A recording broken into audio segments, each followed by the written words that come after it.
Hi friends, கதை கேட்க நீங்கள் வந்துட்டிங்களா? கதை சொல்ல நானும் வந்துட்டேன். வாங்க கதைக்குள்ளே போகலாம். நொண்டி குதிரை. காட்டில் அடர்ந்த புல்வெளியில் ஏராளமான குதிரைகள் வசித்து வந்தன. அந்த குதிரைகளின் கூட்டத்தில் நொண்டி குதிரை ஒன்றும் இருந்தது. மற்ற குதிரைகள் எல்லாம் அந்த நொண்டி குதிரையை மட்டமாகவே நினைத்தன. எல்லா குதிரைகளும் அந்த புல்வெளியில் ஓடியாடி விளையாடுகிற நேரத்தில் அந்த நொண்டி குதிரையானது அமைதியுடன் ஓரிடத்தில் படுத்திருக்கும். அதனால் மற்ற குதிரைகள் எல்லாம் அதனை சோம்பேறி என்று கேலி செய்தன. நண்பர்கள் எல்லாம் தன்னை கேலி செய்கிறார்களே என்று நொண்டி குதிரை சற்று வருத்தமாயிருந்தது. நண்பர்கள் எல்லாம் அறியாமையின் காரணமாக இப்படி கேலி செய்கின்றனர். அதனால் நாம் அவர்கள் மீது கோபப்படுவது நல்லதல்ல என்று முடிவு செய்தது அந்த நொண்டி குதிரை. ஒரு நாள் சிங்கம் ஒன்று அந்த புல்தரையில் பக்கமாக வந்தது. அந்த இடத்தில் ஏராளமான குதிரைகள் புற்களை மேய்ந்தபடி நின்று கொண்டிருப்பதை பார்த்தது. புல்தரையின் ஓர் ஓரத்தில் படுத்திருந்த நொண்டி குதிரை சிங்கத்தை கவனித்து விட்டது. இந்த சிங்கம் நம்மையும் நம் நண்பர்களையும் கவனித்து விட்டது. நிச்சயமாக இதனால் நமக்கு ஆபத்து நேரிடும். உடனடியாக இதனை பற்றி நம் நண்பர்களுக்கு எச்சரிக்கை செய்ய வேண்டும் என்று நினைத்தது அந்த குதிரை. நண்பர்களே, சற்று நேரத்திற்கு முன்னர் சிங்கராஜா மறைந்திருந்து நம்மை எல்லாம் கவனித்து சென்று விட்டார். இன்னும் ஓரிரு நாட்களில் அவரால் நமக்கு ஆபத்து ஏற்பட வாய்ப்பு இருக்கிறது.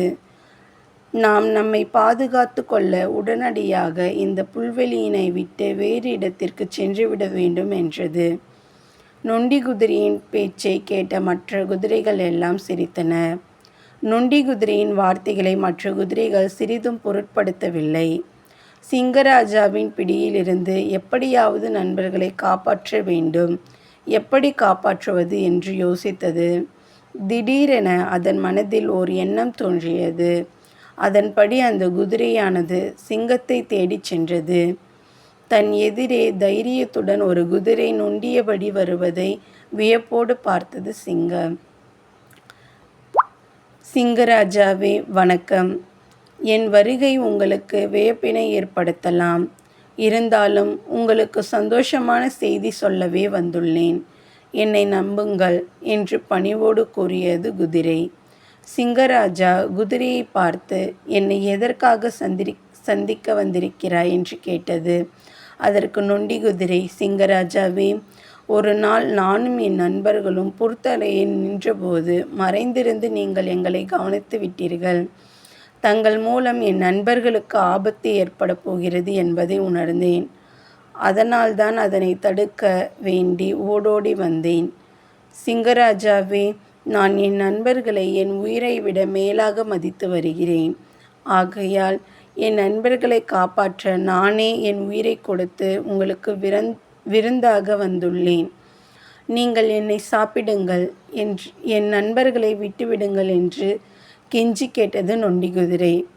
தன் நண்பர்களுக்காக இந்த அளவுக்கு கெஞ்சும் நொண்டி குதிரையை கண்டு சிங்கத்தின் மனம் மேலும் இளகியது.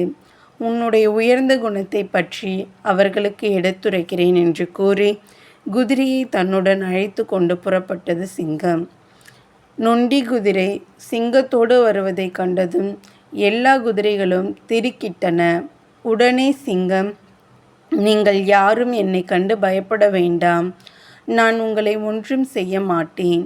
நான் உங்களின் நண்பனான நொண்டி குதிரையை நீங்கள் இவ்வளவு நாட்களாக உங்களில் ஒருவனாக எண்ணாமல் அதன் மனதை புண்படுத்தி வந்தீர்கள். ஆனால் உங்கள் நண்பனான இவனோ என்னால் உங்களுக்கு வரப்போகிற ஆபத்தை தடுத்து உங்களுக்காக எனக்கு விருந்தாக உணவளிக்க வந்தது. இவ்வளவு நல்ல குணங்களை கொண்ட இந்த குதிரையின் மனதை இவ்வளவு நாட்களாக புண்படுத்தி வந்தீர்கள்.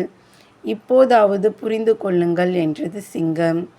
சிங்கத்தின் பேச்சை கேட்டதும் எல்லா குதிரைகளும் தலை குனிந்தன.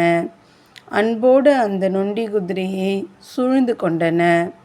அதனை கண்டு சிங்கமும் மகிழ்ச்சி அடைந்தது. நண்பா, உனக்கு கால்தான் ஊனம், ஆனால் எங்களுக்கோ மனமே ஊனம் ஆகிவிட்டது. உன் நல்ல குணத்தை புரிந்து கொண்டோம்.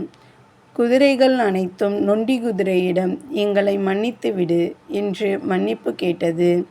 குதிரைகள் அனைத்தும் நொண்டி குதிரையையும் புரிந்து கொண்டதை பார்த்து சிங்கம் மிகவும் மகிழ்ச்சி அடைந்தது. ஓகே ஃப்ரெண்ட்ஸ், கதை பிடிச்சிருந்தா லைக் பண்ணுங்கள், ஷேர் பண்ணுங்கள், சப்ஸ்கிரைப் பண்ணுங்கள். Bye friends.